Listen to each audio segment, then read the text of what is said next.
Renungan Pagi, Christ Triumphant atau Kristus yang Menang oleh Ellen G. White, 16 April 2025. Mari kita berdoa. Bapa kami yang di sorga, Allah pencipta langit dan bumi, laut dan segala isinya, Allah yang maha besar, maha kuasa, sumber segalanya, yang kami sembah selalu melalui anak-Mu yang tunggal, Yesus Kristus. Terpujilah Yesus, anak Allah yang maha tinggi, yang adalah pencipta dan penyempurna iman kami. Pada pagi hari ini kami bersyukur boleh bangun dan berbakti dan sebagaimana membaca dan mendengarkan nasihat firman-Mu, kiranya ini menjadi pembaharuan bagi kami semua, agar kami hidup teratur dan bersih di hadapan-Mu, ya Bapa, hanya oleh karena pekerjaan anak-Mu dalam hidup kami. Beserta kami sepanjang perbaktian ini kehendak-Mu yang jadi.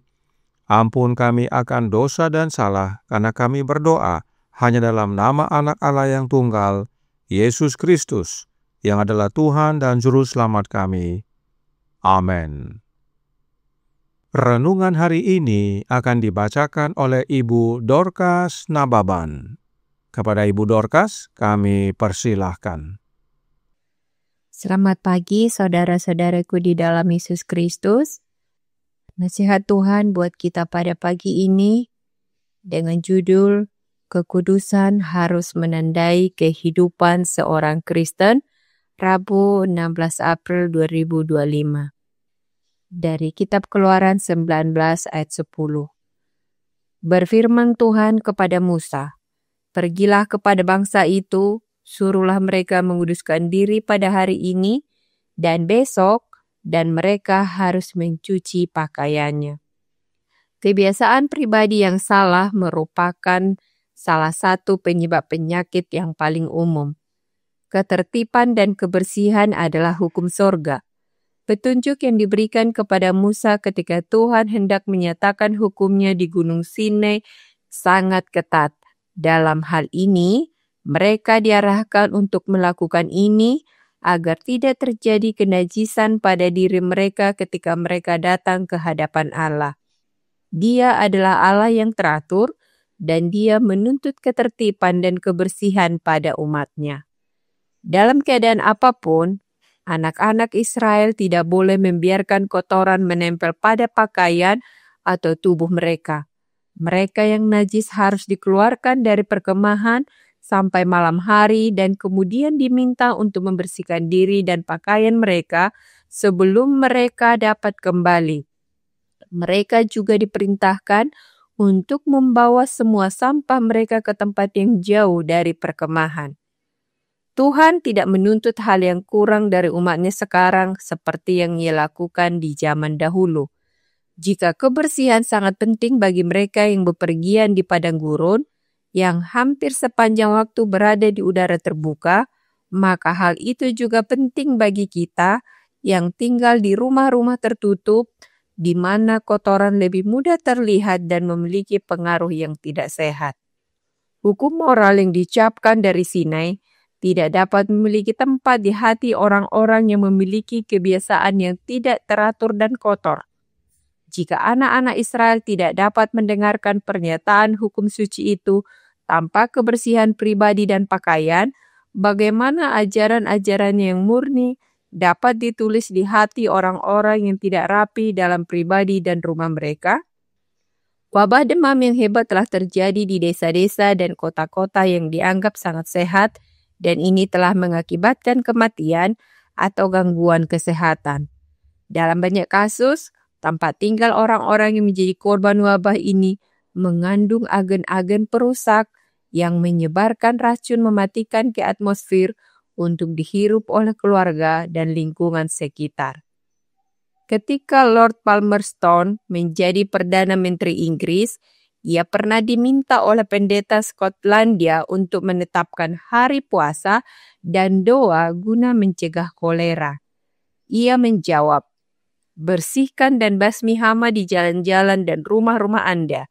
Tingkatkan kebersihan dan kesehatan di antara orang miskin, dan pastikan mereka memperoleh makanan dan pakaian yang baik, dan terapkan tindakan sanitasi yang benar secara umum, dan Anda tidak akan perlu berpuasa dan berdoa. Tuhan juga tidak akan mendengar doa-doa Anda selama tindakan pencegahannya ini tidak diindahkan." Manuskrip 58 tahun 1890. Demikian nasihat Tuhan renungan pagi kita pada pagi ini. Tuhan Yesus memberkati. Terima kasih atas penatalainan Ibu Dorcas. Tuhan Yesus memberkati. Selamat pagi saudaraku dalam Tuhan. Kekudusan yang dimaksudkan dalam renungan pagi hari ini adalah tentang kebersihan, yaitu cleanliness. Tentang kebersihan, Roh Nubuat berkata dalam The Ministry of Healing, halaman 276 paragraf 1. Kebersihan yang cermat sangat penting bagi kesehatan fisik dan mental. Kotoran terus-menerus dikeluarkan dari tubuh melalui kulit. Jutaan pori-porinya akan cepat tersumbat kecuali dijaga kebersihannya dengan mandi secara teratur, dan kotoran yang seharusnya keluar melalui kulit menjadi beban tambahan bagi organ pembuangan lainnya. Karenanya mandi itu penting untuk membersihkan pori-pori dari sumbatan kotoran. Kemudian, The Ministry of Healing halaman 276 paragraf 3 melanjutkan. Penting juga untuk menjaga kebersihan pakaian. Pakaian yang dikenakan menyerap kotoran yang keluar melalui pori-pori.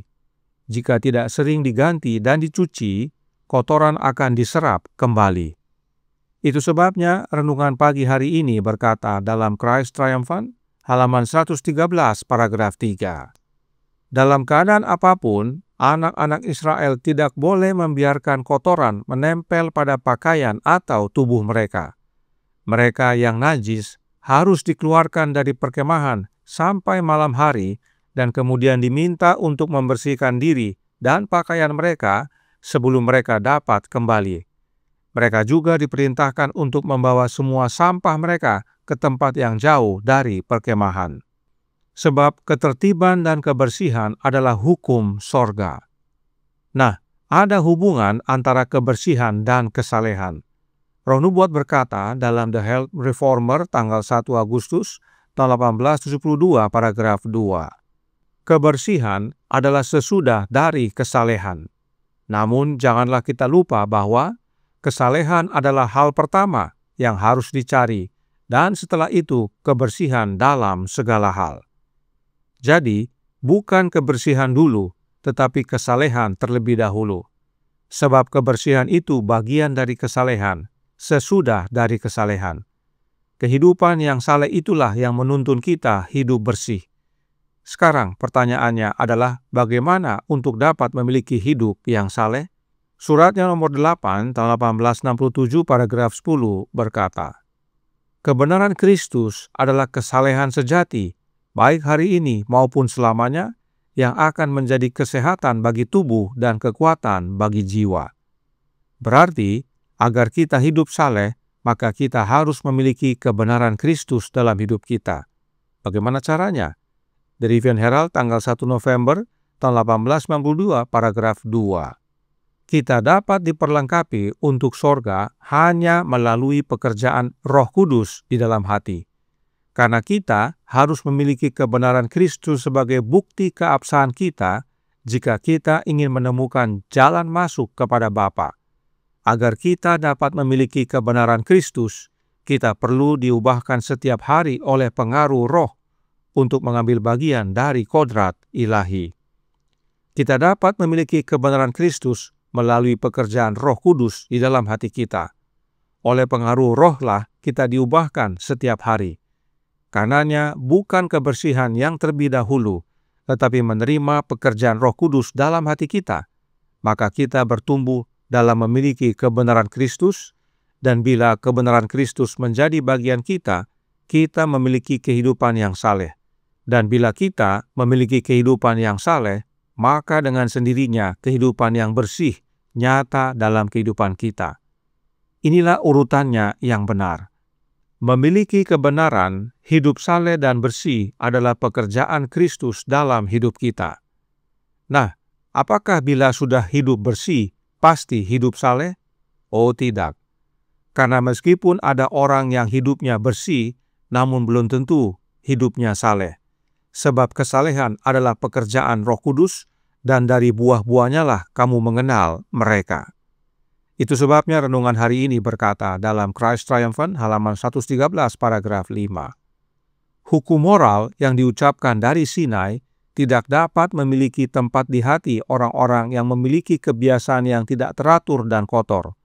Jika anak-anak Israel tidak dapat mendengarkan pernyataan hukum suci itu tanpa kebersihan pribadi dan pakaian, bagaimana ajaran-ajarannya yang murni dapat ditulis di hati orang-orang yang tidak rapi dalam pribadi dan rumah mereka? Kebiasaan untuk hidup teratur dan bersih bukan karena mau terima 10 hukum, tetapi karena menurut akan perintah Yesus melalui Musa, yaitu supaya mereka membersihkan diri dan cuci pakaian. Dan bila mereka sudah hidup bersih dan teratur, maka 10 hukum dapat diterima dan dihidupkan. Penurutan Israel akan perintah Yesus untuk hidup teratur dan bersih memampukan mereka untuk menerima dan menurut akan 10 hukum nantinya. Sebab baik perintah hidup teratur dan bersih serta menurut akan 10 hukum berasal dari Yesus. Memiliki kehidupan yang teratur dan bersih serta menuruti akan 10 hukum adalah pekerjaan Yesus dalam hidup umat-umatnya. Itulah sebabnya ilustrasi renungan pagi hari ini menyatakan untuk bersih-bersih dahulu dan bukan berdoa supaya pulih dari penyakit. Sebab untuk hidup bersih adalah pekerjaan Yesus dalam hidup kita, dan pada akhirnya kita siap untuk datang kepadanya dalam doa. Oleh sebab itu, Christ Triumphant halaman 113 paragraf 4 berkata, jika kebersihan sangat penting bagi mereka yang bepergian di padang gurun, yang hampir sepanjang waktu berada di udara terbuka, maka hal itu juga penting bagi kita yang tinggal di rumah-rumah tertutup, di mana kotoran lebih mudah terlihat dan memiliki pengaruh yang tidak sehat.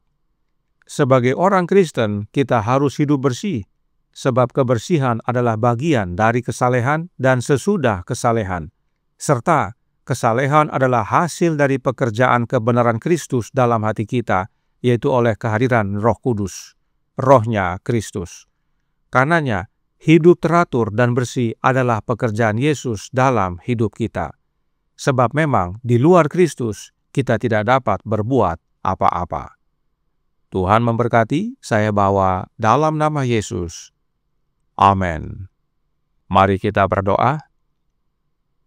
Bapa kami yang di sorga, Allah pencipta langit dan bumi, laut dan segala isinya, Allah yang maha besar, maha kuasa, sumber segalanya, yang kami sembah selalu melalui anak-Mu yang tunggal, Yesus Kristus. Terima kasih atas nasihat indah pada pagi hari ini, untuk kami hidup teratur dan bersih, dan itu bukan untuk kesalehan atau pembenaran diri, tetapi oleh karena pekerjaan Kristus dalam hidup kami. Sebab melalui menerima Kristus dalam hidup ini, kami hidup saleh, dan sesudah kesalehan adalah kebersihan. Karenanya tolong kami ya Bapa, karuniakanlah roh anak-Mu dalam hidup ini. Dengan menerima rohnya Kristus, itulah wujud kami menerima Roh Kudus, Sebab oleh pekerjaan Roh Kudus dalam hati kami memiliki kebenaran Kristus yang adalah kesalehan sejati. Dan bila mana kesalehan sejati menjadi bagian hidup kami, maka kebersihan nyata dalam kehidupan kami. Beserta kami sepanjang hari ini kehendak-Mu yang jadi. Ampun kami akan dosa dan salah, karena kami berdoa hanya dalam nama Anak Allah yang tunggal, Yesus Kristus, yang adalah Tuhan dan Juru Selamat kami. Amin.